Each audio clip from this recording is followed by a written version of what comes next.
Oke, contoh kasus berikutnya adalah untuk pegawai tidak tetap, yaitu yang menerima upah harian ya. Contoh soalnya Nur Cahyo dengan status belum menikah pada bulan Januari 2016 bekerja sebagai buruh harian PT Cita Indonesia. Ia bekerja selama 10 hari dan menerima upah harian sebesar 450.000. Berapa PPh 21 yang dikenakan? Nah, upah seharinya 450.000. Nah, batas upah harian yang tidak kena pajak adalah 450.000. Sehingga penghasilan kena pajak seharinya tidak ada. Lihatnya dari mana nih? Jadi untuk upah harian, kalau penghasilan hariannya kurang dari 450.000, maka tidak kena pajak. Nah, ini kan hariannya tidak kena pajak ya. Nah, sampai hari ke-10 ya, upah hariannya 450 dengan total kumulatifnya upah 10 hari itu sebesar 4.500.000.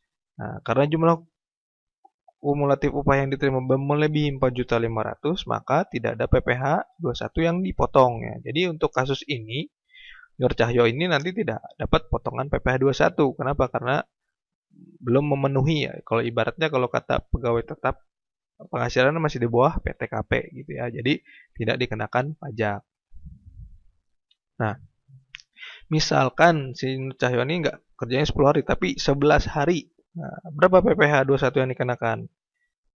Nah, untuk hari ke-11 karena jumlah kumulatif upah yang diterima melebihi 4.500.000, maka perhitungan PPh 21 Nur Cahyo adalah upah sampai dengan hari ke-11 adalah 11 kali 450 yaitu 4.950.000 ya. PTKP sebenarnya 11 kali PTKP harian yaitu 54 juta ya karena belum menikah dibagi 360 ya per harinya.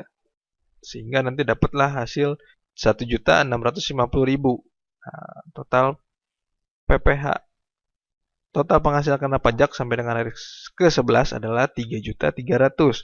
Sehingga PPh terutangnya 5% kali 3.300.000 yaitu 165.000 gitu ya. Lihatnya dari mana? Nah, dari sini harian ya. Kalau kondisinya hasil penghasilan hariannya kurang atau lebih dari 450 tapi penghasilan kumulatifnya lebih dari 4.500.000, maka tarifnya adalah 5% dikali upah kumulatif dikurangi PTKP harian ya. Nah, tadi sehingga ketemulah 165.000. Nah, maka PPh yang dipotong sampai dengan hari ke-10 kan nggak ada tuh. Tadi dari hari ke-1 sampai hari 10 nol. PPh yang dipotong di hari ke-11 165.000. Jadi total PPh yang dipotong hari ke-11 adalah 165.000.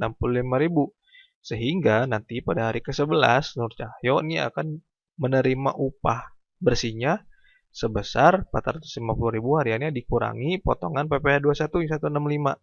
Sehingga cuma dapat 285.000 ya. Jadi di hari pertama sampai hari 10 normal 450.000 dapat upahnya karena tidak ada potongan PPh ya.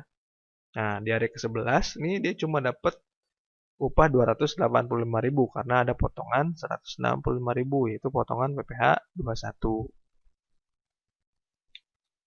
Nah, terus misalkan sampai 12 hari.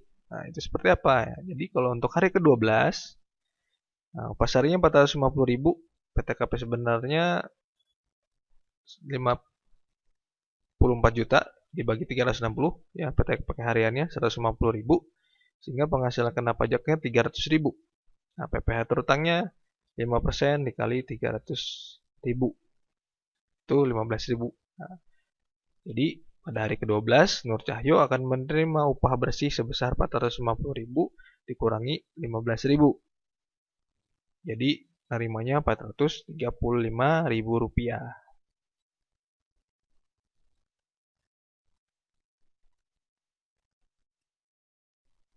Nah, sekarang contoh kedua nih. Nanang Hermawan belum menikah pada bulan Maret 2016 bekerja pada perusahaan PT Tanijaya. Menerima upah sebesar 650.000 per hari. Berapa PPh 21-nya?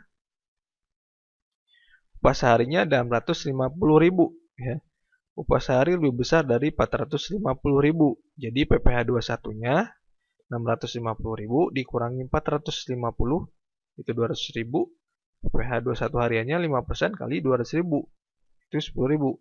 Nah, dilihatnya dari kondisi ini ya. Penghasilan hariannya lebih besar dari 450.000 tapi kumulatifnya masih kurang. Sehingga tarif pajaknya 5% dikali upah harian dikurangi 450.000. Nah, itu. Jadi dia nanti menerimanya 640 ya. 650 dikurangi potongan PPh 21-nya 10.000. Nah, misalkan pada hari ke-7 nih, Nanang menerima penghasilan sebesar 4.550.000 ya, sehingga sudah melalui batasan 4.500.000. Maka PPh 21 untuk penghitungan hari ke-7, upah sampai dengan hari ke-7 ada 7 kali 650.000, 4.550.000. PTKP sebenarnya 7 hari ya dikali PTKP harian, totalnya nanti dapat 1.050.000. Sehingga penghasilan kena pajaknya 3.500.000. PPh terutangnya 5% kali 3.500.000 yaitu 175. Dapatnya dari mana? Karena kondisinya sudah berubah. Jadi yang kondisi ke-3 nih. Penghasilan hariannya lebih besar dari 450.000, kumulatifnya lebih besar dari 4.500.000. Sehingga tarifnya 5% dikali upah kumulatif dikurangi PTKP harian selama masa kerjanya. Ketemulah tadi 175.000. Nah, PPh 21 yang sudah dipotong sampai dengan hari ke-6. Jadi kan tadi hari pertama sampai hari 6 kan potongannya 10.000, 60.000. Nah, sekarang berarti hari ke-7-nya tadi total 175.000 ya, dikurangi yang sudah dibayarkan atau yang sudah dipotong 60.000. Jadi sisanya tinggal 115.000 sehingga nanti PPh terutang atau yang dipotong di hari ke-7 sebesar 115.000 ya. Jadi pada hari ke-7 nih Nanang dapat penghasilan 535.000 karena ada potongan 115.000 untuk PPh 21-nya gitu. Nah, untuk PPh 21 yang dipotong sejak hari ke-8 dan seterusnya, dia pakai hitungan yang upah seharinya berapa dikurangi PTKP harian ya. Kemudian dikali 5%, itu 25.000. Ya udah potongannya sampai seterusnya itu potongan 25.000 PPh 21-nya.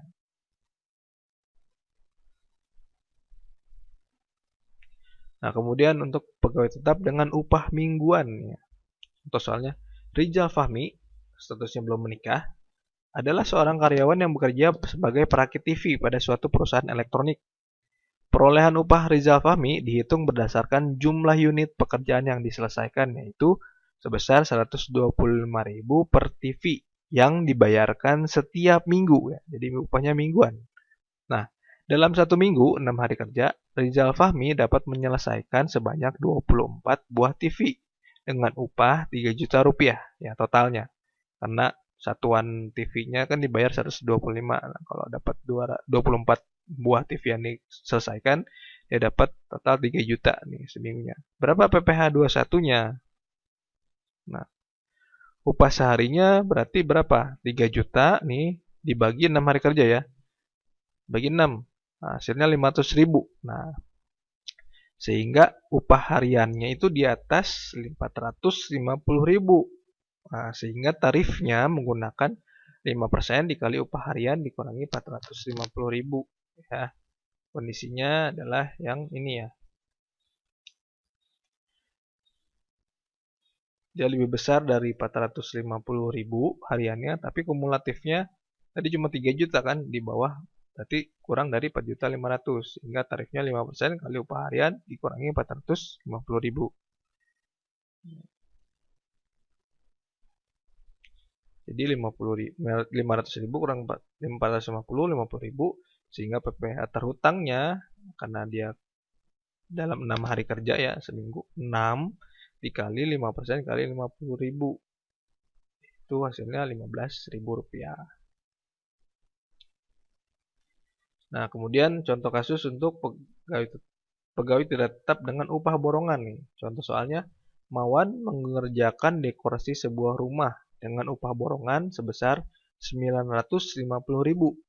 Pekerjaan yang tersebut diselesaikan dalam 2 hari. Nah, berapa PPh 21-nya nih? Sama, kita nyari dulu upah hariannya. Dengan total tadi borongannya 950.000, terus dikerjakan 2 hari, berarti perharinya 475.000. Sehingga kondisinya adalah upah di atas 450.000. Jadi tarifnya 5% dikali upah harian dikurangi 450.000. Sehingga nanti upah hariannya 475 dikurangi 450, hasilnya 25.000. Sehingga PPh terutangnya 2 hari kan, 2 dikali 5% dikali 25.000, hasilnya 2.500. Terus selanjutnya, pegawai tidak tetap dengan upah harian, satuan, ataupun borongan, tapi dibayarkannya bulanan ya. Nah, contoh kasusnya adalah Bagus Hermanto bekerja pada perusahaan elektronik dengan dasar upah harian yang dibayarkan bulanan. Dalam bulan Januari 2016, Bagus Hermanto hanya bekerja 20 hari ya, dengan upah sehari 250.000. Bagus sudah menikah tapi belum memiliki anak. Berapakah PPh 21 bulan Januari?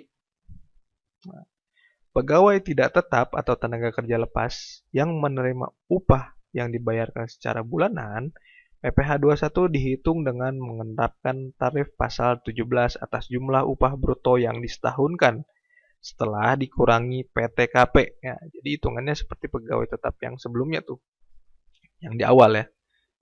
Jadi upah Januarinya kita cari dulu, 20 dikali, kan karena dia kerjanya 20 hari, dikali upah hariannya 250, sehingga total upah Januari itu 5 juta. Penghasilan neto setahun, itu berarti disetahunkan kali 12, 12 kali 5 juta, 60 juta. Nah, bedanya sama pegawai tetap, dia tidak dikurangi biaya jabatan ya, tidak ada pengurang penghasilan bruto ya, jadi langsung upah tadi itu sebagai upah neto. Kemudian langsung dikurangi PTKP dengan status kawin belum punya anak, K0, 58.500.000, sehingga penghasilan kena pajaknya 1.500.000. Nah, ini cuma kena tarif ya, lapisan 1 ya, yang 5%. 5% kali 1.500.000 itu 75.000. Nah, untuk bulan Januarinya, ya, atau per bulan, tinggal dibagi lagi dengan 12. Hasilnya 75.000 dibagi 12, 6.250.000. Jadi potongan PPh 21-nya di bulan Januari atas Bagus Hermanto adalah 6.250.000. Nah, terus misalkan nih, pada bulan yang sama, Januari, Bagus Hermanto menerima bonus kerja dari perusahaan sebesar 6 juta. Berapa total PPh 21 di bulan Januari? Upah di Januari tadi 20 hari kerja dikali 250.000 hariannya, totalnya 5 juta. Penghasilan setahun kali 12, 60 juta, baru ditambah bonus ya. Sama dengan perhitungan pegawai tetap menerima bonus tadi ya. Sehingga penghasilan neto setahunnya 66 juta, kemudian dikurangi PTKP K0 58.500.000, hasilnya penghasilan kena pajaknya 7.500.000 nih. Misalnya kena pajak atas gaji dan bonus ya. Nah, kemudian dapatlah PPh 21 terutang atas gaji dan bonus itu 375.000. Nah, kalau untuk mencari bonusnya saja, nah, nyarinya PPh 21 atas gaji dan bonus dikurangi PPh 21 atas gajinya aja. Jadi PPh dengan bonusnya kan 375. Nah, sebelumnya kita ngitung kan gajinya doang yaitu 75.000 tuh setahun. Sehingga total PPh terutang atas bonus adalah 300.000. Nah, sehingga PPh 21 yang dibayar atau yang dipotong di bulan Januari adalah PPh 21 atas gaji bulan Januari tadi yang bulanan 6.250 ditambah PPh atas bonusnya 300.000. Jadi totalnya 306.250.000. Oke, mungkin itu aja pembahasan contoh kasusnya. Nah, sebenarnya masih ada sih beberapa contoh kasus seperti ya penerima dana pensiun, terus penerima penghasilan atas peserta kegiatan. Nah, itu kurang lebih sudah dijelaskan di modul ya, modul contoh soal. Jadi silakan dipelajari. Oke, terima kasih atas perhatiannya. Assalamualaikum warahmatullahi wabarakatuh.